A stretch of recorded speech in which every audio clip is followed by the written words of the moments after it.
भारतीय संस्कृति में यज्ञ, योग एवं आयुर्वेद जैसी अमूल्य विद्याएं हैं, जिसका मूल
उसके कुछ कानून होते हैं ना, जीवन को चलाते हैं। तो किसी भी छोटे बच्चे को, बिना लाइसेंस वाले को आप रोड पे गाड़ी लेके छोड़ सकते हैं? जिसके पास लाइसेंस है गाड़ी का वही तो चला सकता है। ये नियम किसने बनाया? सरकार ने। तो जैसे झारखंड सरकार के या भारत सरकार के कुछ कानून बने हुए हैं ना व्यवहार करने के लिए, आप किसी से कुछ सामान लेंगे तो पैसा देना पड़ेगा ना, बिना पैसे दिए तो सामान नहीं ले सकते आप, ये व्यवस्था है। इसी प्रकार से ईश्वर ने भी हमें अपने जीवन को हंसते हंसते जीने के लिए कुछ कानून बनाए हैं। एक ही कानून की बात करूंगा, पूरे तो मुझे भी नहीं पता। आप देख लीजिए, संसार में मनुष्य के अतिरिक्त और कितनी सारी योनियां हैं। कीट पतंग, सांप, बिच्छू, गाय, घोड़ा, गधा, वृक्ष, वनस्पतियां, कितनी सारी योनियां हैं, कितनी सारी। मनुष्य को छोड़कर एक भी ऐसी योनि बता दीजिए जो कुछ लेती हो, फ्री का, मुफ्त का कुछ लेती हो, ऐसी एक भी योनि बता दीजिए आप मुझे, जो अपने स्वार्थ के लिए काम कर रही हो। पेड़ पौधे जितने भी हैं, जितनी भी औषधियां हैं, वृक्ष वनस्पतियां जितने भी हैं, वो उगती हैं, फूल देती हैं, फल देती हैं, किसके लिए?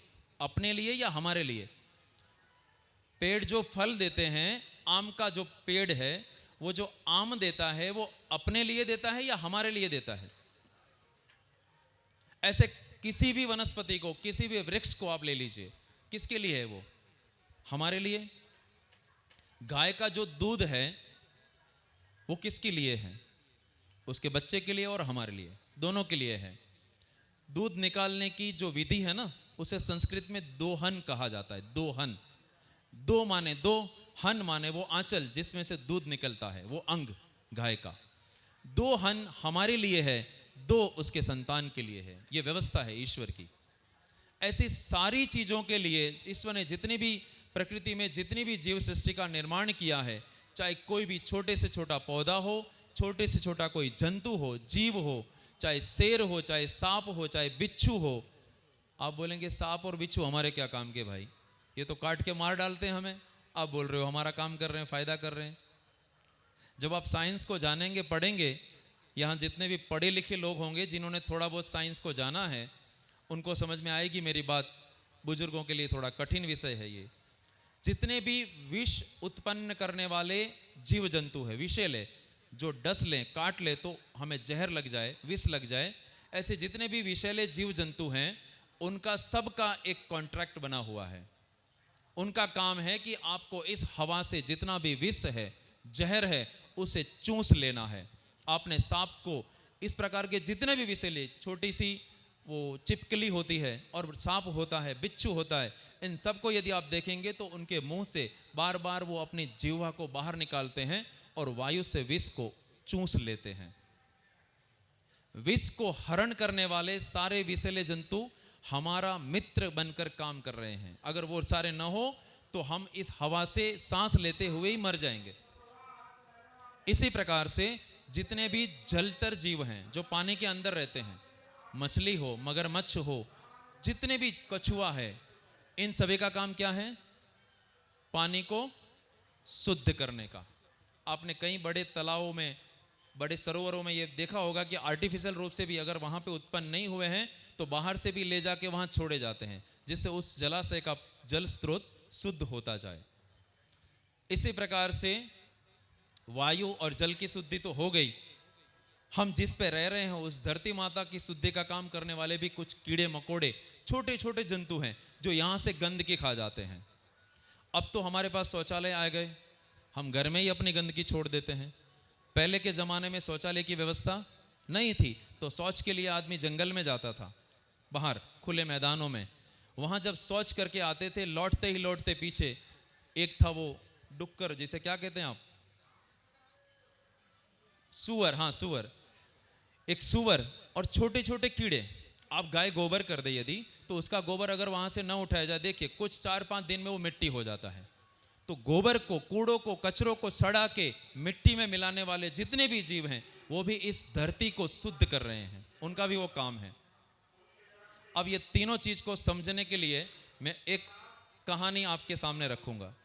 एक दानवीर, सज्जन व्यक्ति, धार्मिक व्यक्ति, पूजा पाठ करने वाला एक व्यक्ति जब मृत्यु को प्राप्त होता है, ईश्वर के दरबार में पहुंचता है, तो ईश्वर उसका हिसाब किताब निकालते हैं, कितना पाप किया, कितना पुण्य किया, जिसके आधार पे उन्हें अगले योनि का निर्धारण किया जा सके। धार्मिक महापुरुष थे, उनकी अपेक्षा थी कि मुझे पुनः कोई अच्छे परिवार में मनुष्य का ही जन्म मिले। उनकी इस अपेक्षा पे जब वो आशान्वित होकर खड़े थे, इतनी ही देर में वहां पे धरती माता जोर जोर से पुकारने लगी, हे परमेश्वर, आप इन्हें मनुष्य न बनाएं। क्यों? इन्होंने बहुत मुझे गंदा किया है। हम जो मल मूत्र इत्यादि का त्याग करते हैं, पूज्य स्वामी जी अभी बता रहे थे ना आपको, हम अपने भोजन से, अपने शरीर की सफाई से, मल मूत्र के द्वारा इस धरती को गंदा करते हैं कि नहीं? करते हैं ना। हमारे शरीर से गंदगी ही तो निकलती है, बलगम के रूप में, खांसी के रूप में, थूक के रूप में, प्रस्वेद के रूप में, मल मूत्र के रूप में हमारे शरीर से जो गंदगी निकलती है वो कहाँ जाती है? इसी धरती पर। हमने इस धरती को गंदा करने का जो कार्य जन्म के पहले दिन से शुरू किया है वो आज पर्यंत चालू है, अविरत चल रहा है।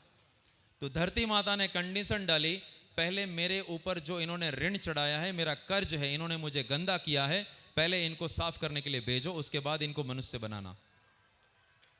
उनको सबसे पहले सुअर का अवतार मिला, सुअर बन के, ये अभी आप नहीं है यहाँ पे, मैंने दूसरे सेट को ले लिया, बुरा मत मानना। उनको उस गंदगी, कहने का तात्पर्य इतना ही है कि ईश्वर जो है ना वो केवल परोसने का काम करते हैं। क्या काम करते हैं? भोजन तो हम बनाते हैं, जो हमने बनाया, जो हमने पकाया, वो केवल ईश्वर हमें परोस देंगे। तो आप क्या खाना चाहते हैं वो आपके हाथ में है। इसी वक्त आप तय कर लीजिए आपको क्या खाना है, वही ईश्वर आपको परोस देंगे। आपको पकाना स्वयं है, बनाना स्वयं है, काटना छाटना शुद्ध करना स्वयं है। परम पिता परमात्मा का केवल इतना ही काम है कि वो आपकी थाली में प्रस्तुत कर देंगे, परोस देंगे। तो आप कैसा भोजन खाना चाहते हैं वो आप स्वयं तय करें। आप अपने कर्मों से इस प्रकार का ही भोजन बनाएं जो आपको खाने में अच्छा लगता हो, अन्यथा आपको नहीं पसंद है वैसा आपको खाना पड़ सकता है। जब सुअर के योनि से मुक्त होकर अपना सफाई का जितना जिम्मा था, कर्ज था, वो उतार के वह जीवात्मा पुनः ईश्वर के दरबार में उपस्थित होता है और अपने आने वाली योनि के निर्धारण की प्रतीक्षा में खड़ा है। उतनी ही देर में वहां से वरुण देवता उत्पन्न हो गए और उन्होंने अपनी शिकायत दर्ज कर दी कि इन्होंने मुझे बहुत गंदा किया है। आप पीते हैं शुद्ध पानी, छोड़ते हैं कैसा? हमने शुद्ध तो ग्रहण कर लिया, लेकिन फिर भी जलाशयों को, नदियों को, तालाबों को हमारी मल मूत्र के द्वारा ही तो हम गंदा करते हैं ना। तो जितनी पानी में हमने अशुद्धियां डाली है उसे शुद्ध करने के लिए परम पिता परमात्मा हमें जलचर प्राणी के रूप में पुनः इस धरती पर अवतार दे देता है और हमारे ऊपर चढ़ा हुआ पानी को बिगाड़ने का जो कर्ज है वो हमें उतारना पड़ता है। ये शास्त्रों की सत्य बातें हैं जो मैं आपको बता रहा हूं। शब्द मेरे हैं, शैली मेरी है बताने की, लेकिन इसमें कोई बदल नहीं सकते हम। अगर ऐसा होता कि ये बातें झूठी होती तो सब मनुष्य ही होते। संसार में जितनी भी आपको योनियां दिखती हैं उसका क्या आधार है? मनुष्य योनि में भी एक सामान्य चपरासी के परिवार में उत्पन्न हो रहा है बच्चा, एक बड़े कोई सेठ के श्रीमंत परिवार में उत्पन्न हो रहा है। इसका आधार क्या है? जिसने अभी आंख नहीं खोली, पैदा होते ही जो करोड़पति बन गया और पैदा होते ही कोई रोडपति बन गया, इस दोनों की जन्म के पीछे का आधार क्या है? उसके अपने पिछले जन्म के कर्म। तो हमारे कर्मों के आधार पे ही हमारे आने वाली योनि का निर्धारण होता है। इसी प्रकार से यदि हम वायु को दूषित करते हैं तो वायु से विष हरने की जितनी भी योनियां हैं उसी योनि में हमारा पुनर्जन्म होता है। तो ये ईश्वर की व्यवस्थाएं हैं। यदि मनुष्य रहते हुए हम अपने कर्तव्य कर्मों को ठीक से नहीं करेंगे तो हमें मनुष्य योनि का मिलना दुष्कर है। वेद आदि शास्त्रों में यज्ञ करके, हवन करके अपने कर्तव्यों का निर्वहन करने वाले व्यक्ति को 13 वस्तुएं प्राप्त होती है। वह 13 वस्तुओं में मनुष्य योनि भी है, सुसंतान भी है, स्वस्थ शरीर भी है, धन और ऐश्वर्य से परिपूर्ण जीवन भी है। लेकिन बिना यज्ञ करने वाले व्यक्ति से ये 13 वस्तुएं छीन ली जाती हैं।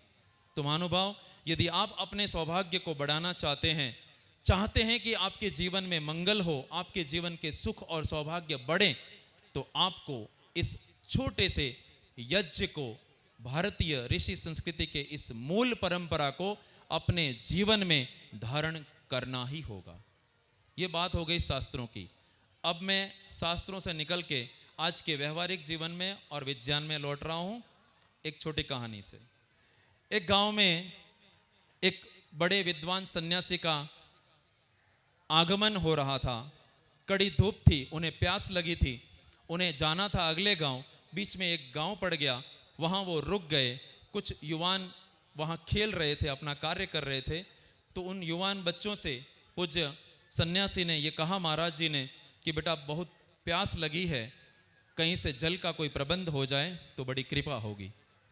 उन खेलते हुए बच्चों में से एक बच्चा दौड़ता हुआ अपने घर पे गया, जल का एक प्याला भर के तुरंत पूज्य सन्यासी के सामने प्रस्तुत कर दिया। उस बच्चे ने जो जल महाराज जी के सामने रखा, जैसे ही महाराज जी उसे पीने गए, उसमें से बहुत तीव्र दुर्गंध आ रही थी। तो महाराज जी ने तुरंत जल को दूर कर दिया और बोला, बच्चा इसमें से तो दुर्गंध आ रही है, ये कैसा जल लाए आप, कहाँ से लाए? बोले महाराज जी ऐसा है कि पिछले दिनों गांव में एक ही कुआं है जहां से पूरे गांव के लोग पानी निकालते हैं और पीते हैं। उसी कुएं में एक कुत्ता गिर गया है, तो पानी में थोड़ी दुर्गंध आती है, काफी दिनों से ये चल रहा है। तो महाराज जी ने उपाय बताया कि आप ऐसे कैसे चला रहे हो इसको, ये तो ठीक नहीं है। आपको कुत्ता अंदर गिर गया है तो वो पानी नहीं पीना चाहिए, सभी गांव वालों को इकट्ठा करो। तो महाराज जी, संत देव पुरुषों का एक अपना प्रभाव होता है, उनकी एक आवाज पे गांव के सभी लोग जुट गए। जैसे आप अभी यहाँ बैठ गए हैं वैसे आ गए सब लोग। उन्होंने आदेश दिया कि अरे ग्रामवासियों, आप इतना अशुद्ध जल पी रहे हैं तो आप एक काम कीजिए, कुएं में जितना भी जमा हुआ जल है निकाल दीजिए, पुनः उसमें अच्छा शुद्ध जल आ जाएगा, आप उसके बाद जल को ग्रहण करें। इतना अशुद्ध जल नहीं पीना चाहिए, जल को शुद्ध करना आवश्यक है।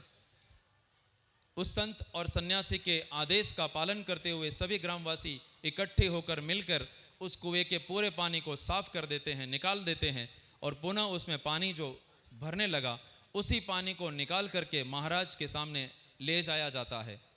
पुनः वो प्याला नाक के सामने आने पर फिर बदबू आने लगी।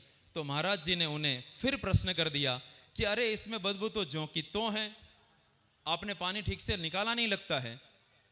तो गांववासियों ने एक सुर में उत्तर दिया, नहीं नहीं महाराज जी, हमने एक बूंद नहीं छोड़ी पानी की, सारा पानी निकाल लिया कुएं से, तो फिर ये बदबू कैसे रह गई? महाराज जी ने दूसरा प्रश्न किया कि अरे भाई आपने कुत्ता निकाला कि नहीं? तो सभी गांववासियों ने आश्चर्य से जवाब दिया, अरे वो तो कुत्ता तो नहीं निकाला, आपने बोला पानी निकाल दो, पानी निकाल दिया, कुत्ता तो अंदर ही पड़ा हुआ है। आप जिस कहानी पर हंस रहे हो, हम सभी उसी गांव वालों की तरह ही अपने जीवन को जी रहे हैं। कैसे? आइए आगे सुनते हैं। ठीक लग रहा है? चलाऊं आगे? हम जो एलोपैथिक ट्रीटमेंट लेते हैं ना, जितनी भी बीमारियां हैं सर से लेके पांव तक, हम जो आपके सामने ये बातें रख रहे हैं, इसका तात्पर्य ही ये है कि आपके जीवन में, इस शरीर में होने वाली कुछ आपत्तिकालिक स्थितियों को छोड़ दें। जैसे टांग टूट गई है तो अब वो यज्ञ करने से जुड़ेगी नहीं, उसको जुड़वाना पड़ेगा, प्लास्टर करवाना पड़ेगा। आपको इमरजेंसी में हार्ट फेलियर हुआ है, अटैक आ गया है, तो एक बार आपको आईसीयू में एडमिट होना पड़ेगा। तात्कालिक परिस्थितियां जितनी भी है, इमरजेंसी जितनी भी परिस्थितियां हैं, वहां पे आप एक बार एलोपैथी चिकित्सा का सहारा ले लीजिए, अस्पताल से, डॉक्टरों से चिकित्सा ले लीजिए, अपितु परमानेंट उसके कस्टमर मत बन जाइए। हम क्या कर रहे हैं? जो एलोपैथिक अंग्रेजी दवाइयां खाते हैं वो पानी निकालने वाला काम है। अंग्रेजी दवाइयां केवल आपके रोग के लक्षण को पकड़ती है, उस पे दबाने का, उसको आपको महसूस न होने देने का काम करती है, लेकिन उसके अंदर पड़े हुए कुत्ते रूप में जो उसके कारण होते हैं, मूल होता है जो बीमारी का, वो एलोपैथी चिकित्सा से नहीं निकलता। आप एक बीमारी का इलाज करने जाते हैं, उससे गैस बढ़ता है, कब्ज बनता है, एसिडिटी बनती है, किडनी के ऊपर, लीवर के ऊपर अनेक प्रकार की औषधियां आपको पुनः पुनः एलोपैथी चिकित्सा से आती रहेगी। यदि इन एलोपैथी चिकित्सा के दुष्प्रभाव से बचना चाहते हैं तो आप महानुभाव में पुनः पुनः आग्रह कर रहा हूं, इस ऋषि मुनियों की पद्धति को अपने जीवन में धारण करें। हमने अभी तक आपके गांव में पिछले 4-5 दिनों में लगभग 10 से 12 लोगों की चिकित्सा शुरू कर दी है, जिनको हम सुबेरे बुला रहे हैं अपने कक्ष में, उनको चिकित्सा दे भी रहे हैं। आज एक कैंसर पेशेंट आए थे, कल हमारे पास टीबी के पेशेंट आए थे, उससे पहले शुगर वाले 2 आ गए, उससे पहले ब्लॉकेज वाले आ गए, कोलेस्ट्रॉल वाले आ गए। ऐसे अलग अलग बीमारियों पे हम उनको परामर्श भी दे रहे हैं और चिकित्सा भी कर रहे हैं। आपसे अनुरोध है कि आप चिकित्सा लेने की भीड़ न करें। स्वामी जी के दर्शन और मुखारविंद से जो ज्ञानामृत का आपको लाभ होना है, हम यहीं से हमारे इस योग और यज्ञ विद्या का जो हमारा अभियान है पतंजलि योगपीठ का, उसे हम सुव्यवस्थित संपूर्ण भारत ही नहीं अपितु विश्व के लिए प्रारंभ कर रहे हैं। पूज्य स्वामी जी के द्वारा पतंजलि योगपीठ के व्यवस्थाओं में यह व्यवस्था की जाएगी कि आपको रोग अनुसार हवन सामग्री उपलब्ध हो जाएगी। हवन कुंड और उसके जो पात्र हैं वो भी उपलब्ध होंगे, और हवन सामग्री रोग अनुसार आपको जो जो बीमारी है, उस बीमारी में आप कैसे अपनी स्वयं की चिकित्सा कैसे कर सकते हैं, इस विषय में आगे आपको सारी व्यवस्थाएं उपलब्ध करा दी जाएंगी। गांव गांव में, शहर शहर में ये शुरू हो सकता है। आपको करना इतना है, जब हो जाए तब हो जाए। आपको तो अभी से हमने समझा दिया, अभी से सिखा दिया है। आपके पास हवन कुंड नहीं है, कोई दिक्कत नहीं, आप छोटा सा गमला ले लीजिए, कोई ऐसा धातु का पात्र ले लीजिए जो आपके घर में बर्तनों के रूप में प्रयोग करते हैं, चाहे मिट्टी का हो वो ले लीजिए। उसके अंदर गोबर के गोईठे, उपले, क्या बोलते हैं, कंडे, उसको ले लीजिए, या तो फिर समिधाएं पीपल की, वट की, आम की ले लीजिए। एक सर्व रोग नाशक औषधि पतंजलि के जितने भी चिकित्सालय बने हैं उसमें हवन की सामग्री के रूप में मिलती है, जो सभी रोगों में लाभदायक है, फायदेमंद है। वो आप कृपया वहाँ से प्राप्त करके अपने सभी रोगों का निजात और निदान वहाँ से कर सकते हैं। तो आप इस विद्या को जानें, योग और यज्ञ को अपने जीवन में धारण करें और अपने जीवन के सुख और सौभाग्य को निरंतर बढ़ाएं। आप स्वस्थ रहें और जन जन तक ये बात को पहुंचाए, सभी को स्वास्थ्य प्रदान हो। यही मूल उद्देश्य को लेकर पतंजलि योगपीठ आपके बीच में इस कार्यक्रम में सहभागी बना है। आपने हमें अपने विचारों को रखने का सुअवसर प्रदान किया है। पूज्य स्वामी जी और हम आप सभी के पुनः पुनः हृदय से धन्यवाद करते हैं, आभारी हैं कि आपने हमें ये सुअवसर प्रदान किया इस यज्ञ और योग की महिमा को आपके बीच में रखने का। इसी बात के साथ मैं अपनी वाणी को यहीं विराम देता हूँ। इति ओम सम। तो भाई सुरेश जी का हम धन्यवाद करते हैं।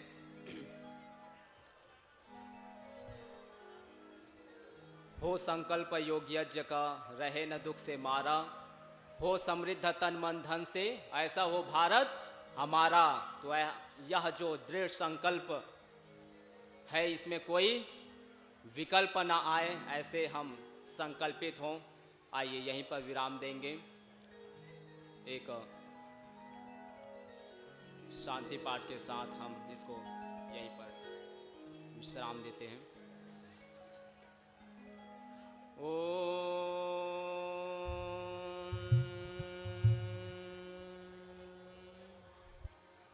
शांति शांति शांति।